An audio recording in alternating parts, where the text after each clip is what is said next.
আপনি বেয়াদবি মনে করবেন না, আমি দরজাখানা খুলতে পারবো না। কেন কেন বলে দরজা তালা দেওয়া আছে, চাবি আছে বিশ্ব নবীর হাতে। হযরত ইব্রাহিম নবী আসবে, ও দরওয়ান দরজা খুলে দাও, আমি জান্নাতে যাব। ফেরেশতা বলবে বেয়াদবি মাফ করেন, আমার খোলার ক্ষমতা নেই, তালা দেওয়া, চাবি বিশ্ব নবীর হাতে। লূত নবী আসবে, ঈসা নবী আসবে, ইসাক নবী আসবে, মুসা নবী আসবে, লূত নবী আসবে। আল্লাহর ফেরেশতারা দরজা খুলতে পারবে না, সব নবীরা দাঁড়িয়ে থাকবে, আল্লাহর কাছে আরজু করবে, আল্লাহ আমরা তো তোমার নবী, আমরা কি জান্নাত যেতে পারবো না? আল্লাহ পাক বলেন নবীরা দাঁড়াও দাঁড়াও দাঁড়াও, একবার খোঁজ করে দেখি। তাকিয়ে দেখে বিশ্ব নবী রহমতের নবী মাকামে মাহমুদে মাথাটা ফেলে আমার নবী কেঁদে যা রে যা।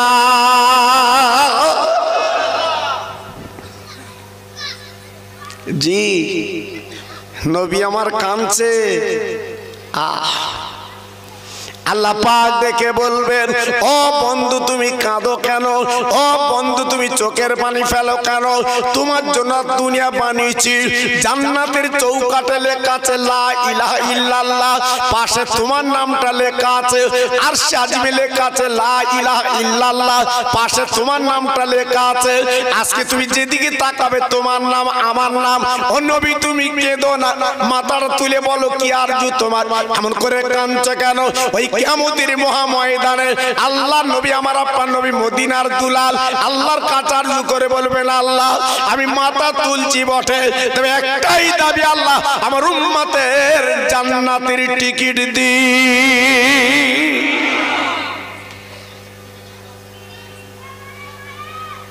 কি বুঝলেন?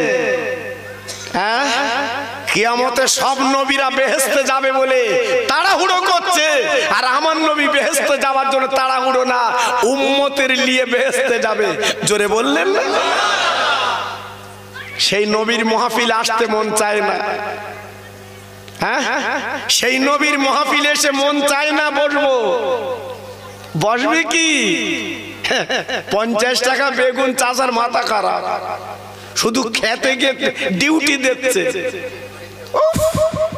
ডাঙি ডাঙি তুলতেছে, আর কি মন শুধু যেন বুক ফুলে উঠতেছে।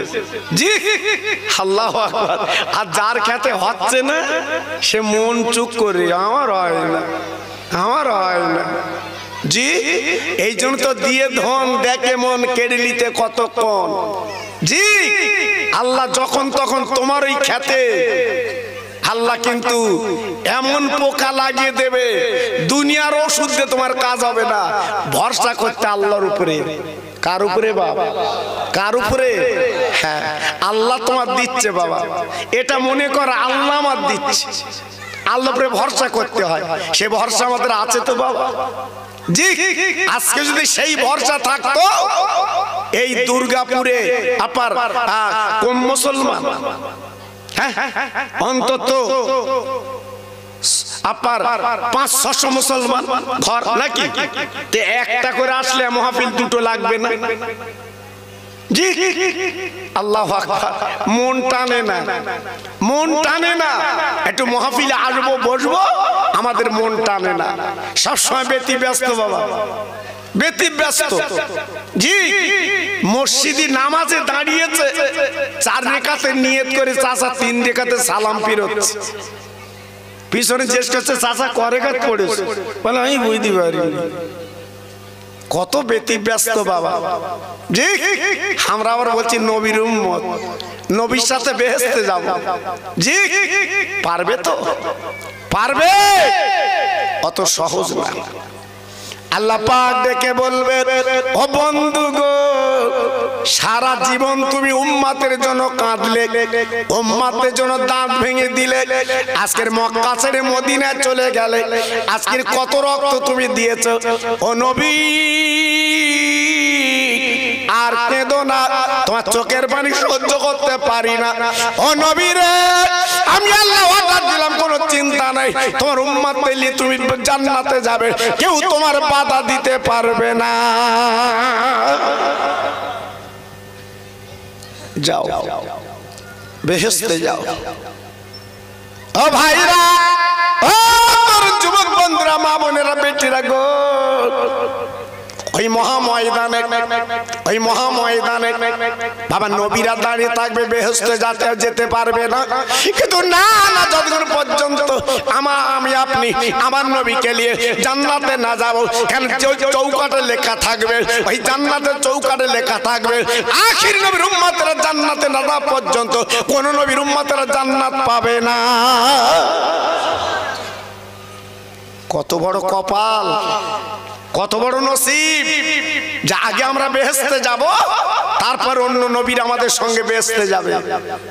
জি, তাই পায়ে ধরে বলছি, নিজের জীবনটা লস করবেন না। এ দুনিয়াটা কিছুই না বাবা, ফরস। এ দুনিয়ার কোনো মূল্য নেই। আপনি একটু ভেবে দেখুন, নিজে হাতে কত মানুষের গোসল দিয়েছে, নিজে হাতে কত মানুষের কবর দিয়েছে। আপনি জানাজা পড়েছে, একদিন আপনার জানাজা পড়বে। হ্যাঁ, যে মসজিদের খাটিয়া আপনি জীবনে চড়েননি, একদিন কিন্তু ওই মসজিদের খাটিয়া আপনাকে শুতে হবে। সেই চিন্তাটা বালিশে মাথা দিয়ে একটু করবে, লাভ হবে। জি, শুধু দুনিয়া দুনিয়া করে লাভ হবে না। ছেলে আমার, মেয়ে আমার, বউ আমার, কেউ তোমার না, কেউ তোমার না, সব ফাঁকি দেবে বাবা। ওরা আশায় ঘুরছে। ঈদের দিন তোমার ছেলে মেয়ের জামা কাপড় দিয়েছো, খুব খুশি। তোমার বিবির শাড়ি দিয়েছো, খুব খুশি। গত বছরে, আগের বছর লকডাউন দিতে পারোনি, বইয়ের মুখ হাঁড়ির তলা, আমার দেয়নি। কি বাচ্চারা বলে বলে বেড়াচ্ছে, আমার আব্বা আমার এবার দেয়নি। জি, দিতে পারলে ভালো, না দিতে পারলে মুখ পাবে না। কিন্তু আল্লাহ কোরআনে বলেছে, ফাযকুরুনি আযকুরুকুম ওয়াশকুরুলি ওয়ালা তাকফুরুন। ও বান্দা, তোরা আমার আল্লাহ বলি ডাকবি, রাতের বেলা ডাকবি, ভোরের বেলা ডাকবি, দিনের বেলা ডাকবি, জঙ্গলি দাঁড়ি ডাকবি, বনে দাঁড়ি ডাকবি, যখন তখন তুই ডাকবি, আমি আল্লাহ ডাকের জবাব দিয়ে দে। একটু জোরে বলতে পারলেন না? আর একটু জোরে বলা গেল না? যখনই ডাকবেন আল্লাহ পাক ডাকের জবাব দেবে। ডাকার মতো ডাকতে হয় বাবা। সকাল থেকে সন্ধ্যা পর্যন্ত শুধু মিথ্যে কথার ফুলঝুরি উঠছে। জি, তুমি আল্লাহকে ডাকলে আল্লাহ ডাকের জবাব দেবে। তো খুব মহব্বতের মানুষ আমাদের জীবনপুরে থাকতো বাবু। জি, খুব ভালোবাসার মানুষ বাবা। আমরা তো চিনি সব। আল্লাহু আকবার। এখানে বাড়ি তো নাকি? আল্লাহু আকবার। জি, তো মাশাআল্লাহ, খুব ভালো লাগলো। আমি একবারে দুর্গাপুরে এসেছি আপনার ওই পাড়ার দিকে, আর ছেলেরা ধরে ফেলেছে, এবার একটু এসেছি। কারণ এদিকে আমি একটু কমই আসি বাবা, খুব কমই আসি। এই কদিন আগে বিতারি ছিলাম বলফিল্ডের পাশে। আল্লাহু আকবার। এদিকে আল্লাহ আমার কমই আনে, যেহেতু আল্লাহু আকবার, আল্লাহ পাক যখন এনেছে, আমি আপনাদের কাছে টুকটুক করে একটু আলোচনা করি। আপনি একটু মগজে রাখুন, লাভ আপনাদের হবে বাবা, লস হবে না। যেহেতু সাবানের চাঁদ, একটু ভাবুন। আজকের আপনার মরা মা বাপ গুলো কবরে কাঁদছে বাবা।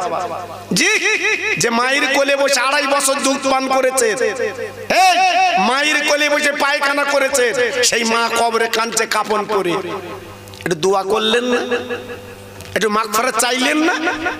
জি, তারা তো টাকা চাবে না, তারা তো খেতে চাবে না, একটু দোয়া চাচ্ছে, একটু দোয়া দাও। জি, আজকের কজন আমরা দোয়া দেই বাবা, কজন আজকের আল্লাহর কাছে কাঁদি।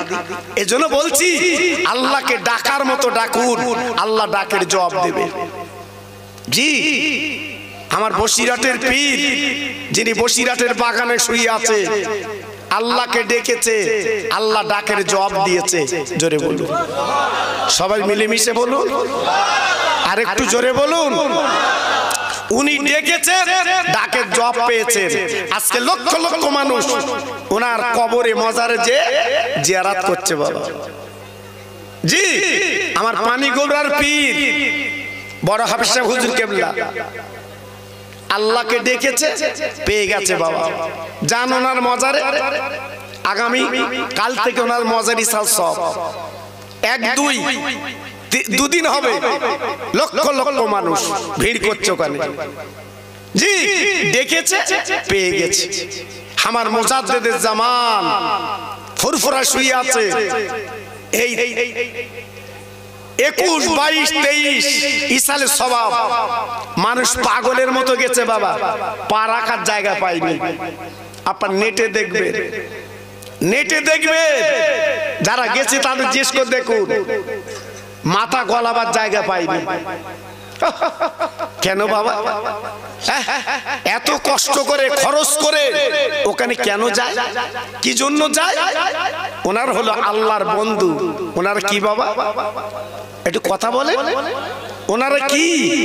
আল্লাহর বন্ধু। এই জন্য তো মানুষ পাগল হয়ে যায় বন্ধুর কাছে। কেন? আমরা তো গুনাহগার। ওনাদের কাছে গেলে একটু চাইলে মনটা ভরে যায়, মনটা ভরে যায়। আব্বাজান, ভাইজান, আমি আপনাদের কাছে বেশি পড়া দেব না। আল্লাহকে যারা চিনেছে, আল্লাহকে যারা জেনেছে, আল্লাহকে যারা মেনেছে, আল্লাহর নৈকট্য যারা লাভ করেছে, এই পৃথিবীর বুকে তারা মহান মানুষ। তাদের মানুষ পাগল বাবা। একটুখানি আপনাদের বলে দেই বাবা, আমার দাদা হুজুর পীর কেবলার জীবন তৈরি করে আজকের ফুরফুরা ঘুমিয়ে আছে বাবা। লক্ষ লক্ষ মানুষ, 1, 2 লাখ, 3 লাখ না, আপনি নেট খুলে দেখেন বাবা, কয়েক লক্ষ মানুষ তারা কাছে ফুরফুরা দরবারে হুজুরের মজার যে কাঁদছে বাবা, মন্ত্রীর যে কাঁদছে, কত নেতা যে কাঁদছে বাবা। আল্লাহর ওলিকে যদি পায় তারা বুকে তুলে নেয়, কিন্তু আল্লাহর ওলি জীবন তৈরি করে চলে গেছে। ও ভাইরা, আজকে আমরা কি জীবন তৈরি করলাম? মরণের পরে আমার আপনার ছেলে কবরের কাছে যায় না, নিজের সন্তান বাপের কবরের কাছে যায় না। শবে বরাতের চাঁদ চলে যাচ্ছে, নিজের ছেলে কবরে নেই। জি শবে বরাতের দিন একটু কাঁদ, একটু চোখের পানি ফেল। কই বহু জায়গায় আমি সিস্টেম করে দিয়েছি বাবা, ওই শবে বরাতের দিন নামাজ পড়ে কবর জিয়ারত। অনেক জায়গায় বলে কি জানেন, কবর জিয়ারত করে লাভ কি? ওখানে লাভ কি? কি হবে? নবীর থেকে তুমি বেশি বোঝো। আমার নবী নিজে, আমার মা খাদিজাতুল কুবরা রাদিয়াল্লাহু তাআলা আনহার কবরটা আমার নবী নিজে জিয়ারত করেছিলেন। জোরে বলুন। হ্যাঁ তুমি বলছো জিয়ারত করে কি হবে? জি আল্লাহু আকবার। সে ছেলে আমরা তৈরি করতে পেরেছি, সে ছেলে আমরা করতে পেরেছি যে ছেলে একটু কাঁদবে। শবে বরাতের দিন ইমাম সাহেবকে বলছে, হুজুর তোমার 20টা টাকা দেবানি, আমার বাপের কবর জিয়ারত করে দিও। কি খুশি! ইমাম জিয়ারত করবে আর উনি সারাপুলির বাজারে গিয়ে চার দোকানে তুরুপ মারবে, কাজ হবে? এজন্য বলছি বাবা, খুব সাবধান, নিজের পুঁজি একটু নিজে করুন, লাভ হবে। এই প্রসঙ্গে একটা কথা আপনাদের বুঝিয়ে দেই। আমার বসিরাটের পীর আল্লামা রুহুল আমিন হুজুর কেবলা তো দরের আলেম, আমার দাদা পীরের দরবার যেতেন, দাদা পীরের কাছে বসতেন বাবা, হাতখানা বাড়ি দিয়েছিলেন। আল্লাহ পাক ওনাকে বড় তাওয়াজ্জা দিয়েছেন, ওনাকে বড় নেক বক্তা বানিয়েছেন। আমার দাদা পীরের দোয়া।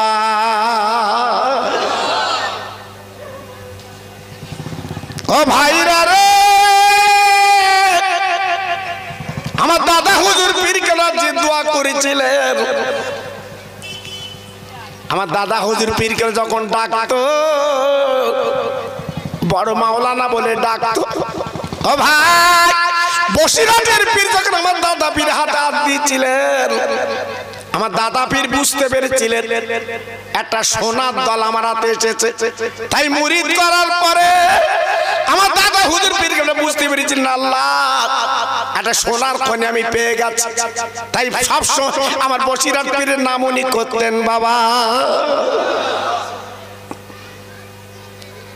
আজকে আমরা বসিরাটে যাই, ফুরফুরা শরীফ যাই, কিন্তু আজকে আমরা কি করি বাবা? কি করি? আমরা কি প্রকৃত জিয়ারত মনের সঙ্গে করি? না, করতে পারি না। ও ভাইরা রে, আরেকটা আপনাদের বলে দেই, আমার দাদা দাদা হুজুর পীর কেবলা এমন জীবন তৈরি করে গেল গো। আজকের 52 জেলার মানুষ চোখের পানিগুলো ফেলছে। আমার দাদা হুজুর পীর কেবলা বেঁচে নেই, ওনার কবর কাছে কাঁদে। যদি জিন্দা